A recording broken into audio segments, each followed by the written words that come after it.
Bonjour et bienvenue à vous qui vous intéressez à la poterie et à la céramique. Aujourd'hui, je vais vous présenter une étape pour moi très importante, c'est la cuisson des poteries.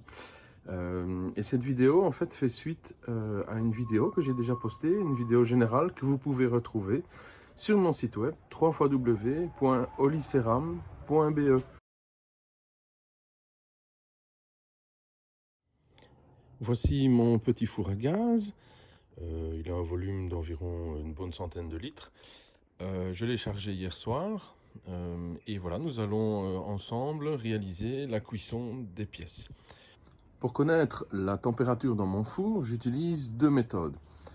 La première qui me permet de voir l'évolution de la température, donc de savoir si mon four monte, si mon four descend. J'utilise un pyromètre.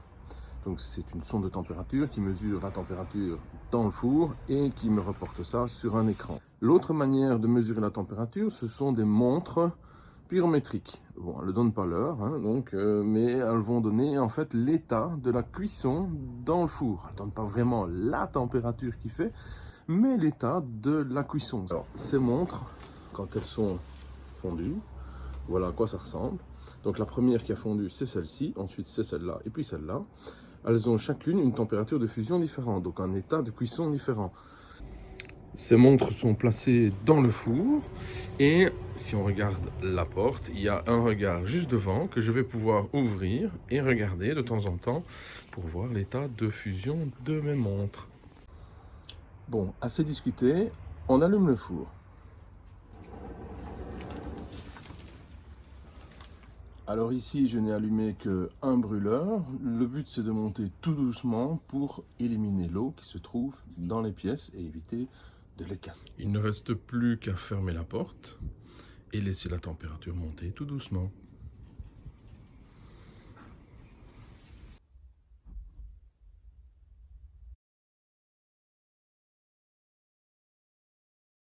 Bon, eh bien, nous voilà 8 heures plus tard. La dernière montre, j'attends qu'elle tombe. J'aimerais bien vous montrer ce qui se passe dans le four par le petit regard qui se trouve là-bas derrière moi. Vous voyez, là-bas, c'est un petit bouchon, donc on sait ouvrir ce bouchon. Et ça permet de regarder dans le four. Malheureusement, comme vous le voyez là, je vous mets une petite séquence vidéo de ce que ça donne. Malheureusement, on voit rien à la caméra, mais je vous jure qu'on voit quelque chose. Et le mieux, c'est de s'équiper de lunettes comme ceci. Et ça évite de se cramer les yeux. Vous voyez une petite flamme là sur la cheminée là. Donc ça veut dire que nous sommes en réduction depuis quelques heures maintenant. Alors, qu'est-ce que c'est la réduction? C'est le gaz qui va brûler avec un peu trop peu d'oxygène. Donc ça veut dire qu'il va aller chercher cet oxygène dans les émaux et c'est ça qui va donner des effets assez particuliers à ce type de cuisson. Il n'est malheureusement pas possible de monter avec une forte réduction, donc avec un fort pouvoir d'absorption d'oxygène dans l'émail. Donc en fait, on va monter avec une légère réduction et en fin de cuisson, en fait, je fais un palier avec une très forte réduction et vous allez voir que la flamme qui se trouve là derrière, elle va un peu changer et on va voir qu'il y a un gros manque d'oxygène. Le phénomène que vous observez, donc cette flamme importante qui sort de la cheminée, c'est simplement le gaz qui est en manque d'oxygène, qui a donc formé du monoxyde de carbone et qui sort de la cheminée et qui s'enflamme instantanément vu sa haute température. Donc on a des gaz là qui sortent de la cheminée qui sont presque à 1300 degrés.